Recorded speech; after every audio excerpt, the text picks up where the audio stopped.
The Korean Peninsula, a land scarred by division and haunted by the specter of war, finds itself once again teetering on the precipice of conflict. The scars of past confrontations are etched deeply into the landscape, a constant reminder of the fragile peace that has been maintained for decades.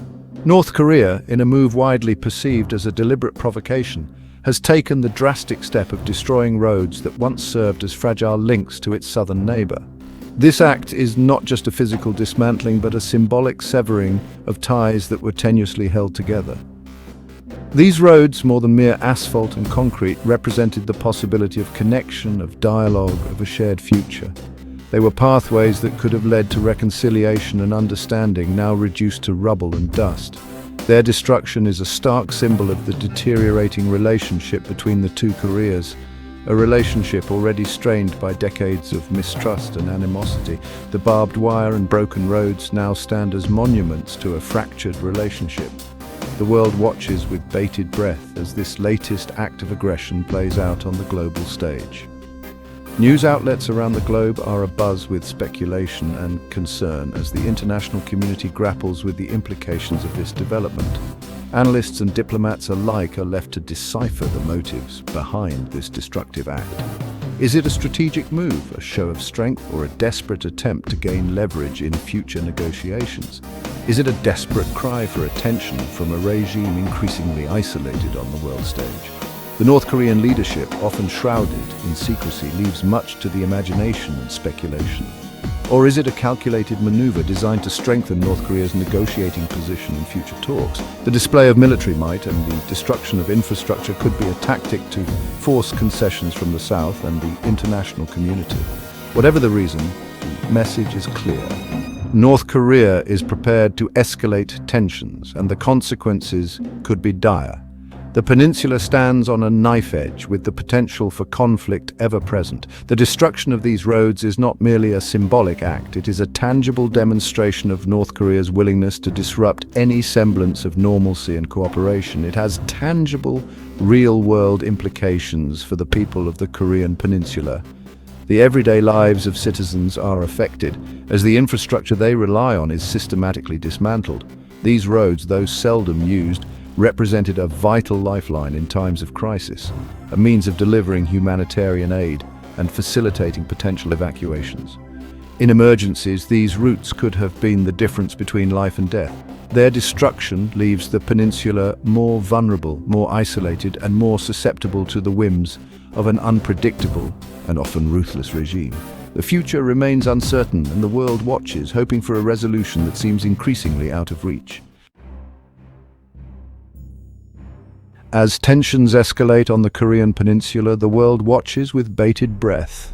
North Korea has announced a surge in applications for its military, a move that has caught the attention of international observers. The regime claims that over 1.4 million young people have volunteered to join its ranks, a staggering number by any measure. This sudden surge in patriotic fervor, while likely inflated for propaganda purposes, cannot be ignored. It reflects a society deeply entrenched in militaristic values.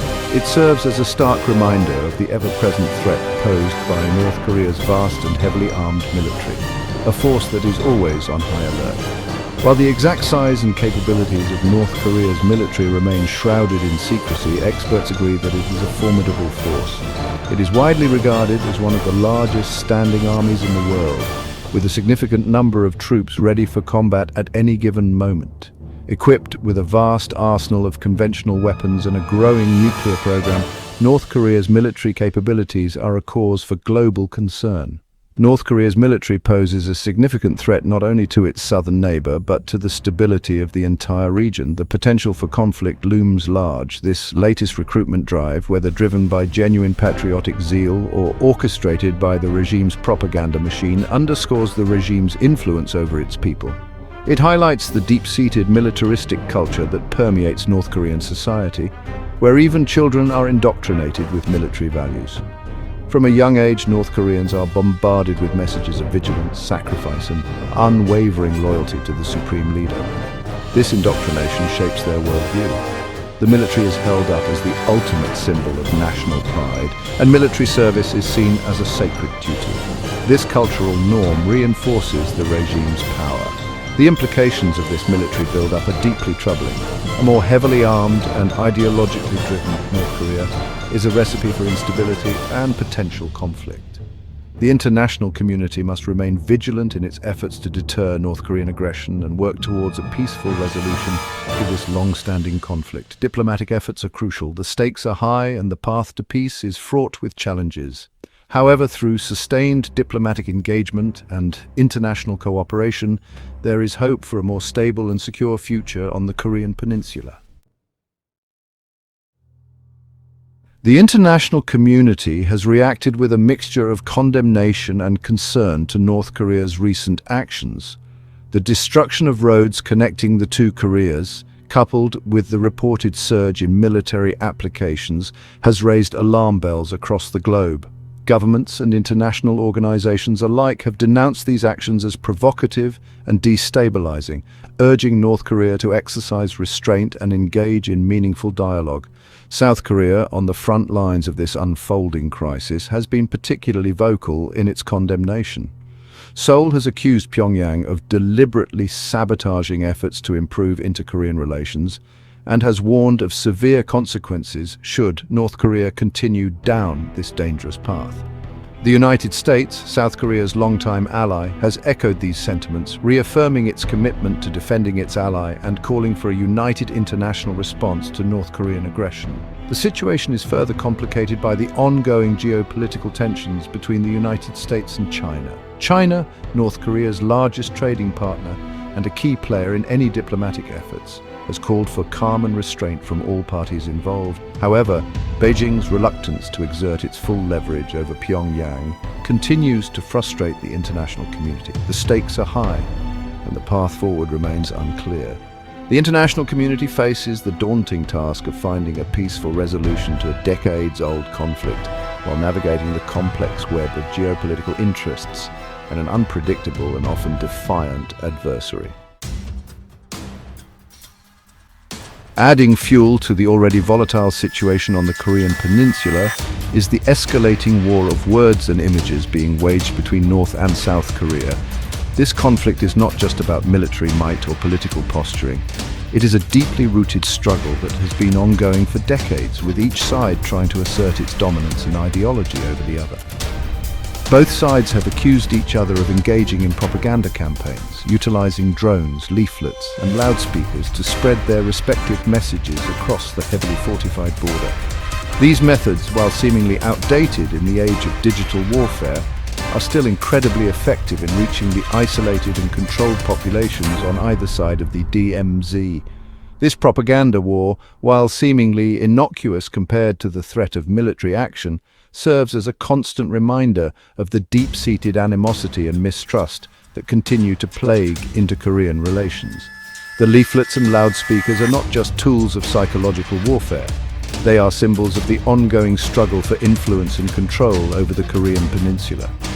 North Korea, known for its elaborate and often theatrical propaganda displays, has accused South Korea of sending drones carrying anti-regime leaflets across the border.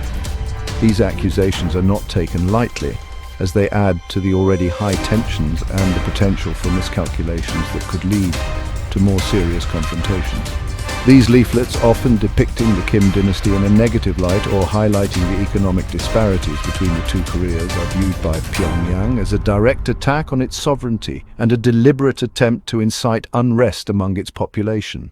The content of these leaflets is carefully crafted to undermine the North Korean regime's narrative and to sow seeds of doubt among its citizens. South Korea, for its part, has denied sending propaganda drones into North Korean territory. The South Korean government maintains that it is committed to peace and stability on the peninsula, and that its actions are aimed at promoting dialogue and reconciliation rather than provocation. However, Seoul has acknowledged continuing its long-standing practice of launching balloons carrying leaflets, food and other items across the border. These balloon launches are often carried out by activist groups and defectors who have a personal stake in the information they are sending across the border. These balloons, often launched by defector groups with the tacit approval of the South Korean government, are seen by Seoul as a means of reaching out to the North Korean people and providing them with an alternative narrative to the regime's tightly controlled propaganda. The items sent across the border are not just messages, they are lifelines, offering a glimpse of the outside world and the possibility of a different future.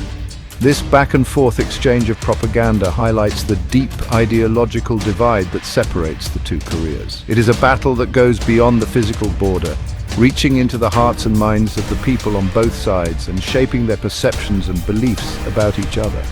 It is a battle for hearts and minds, a struggle to shape the narrative and win over the hearts of those living on the other side of the divide.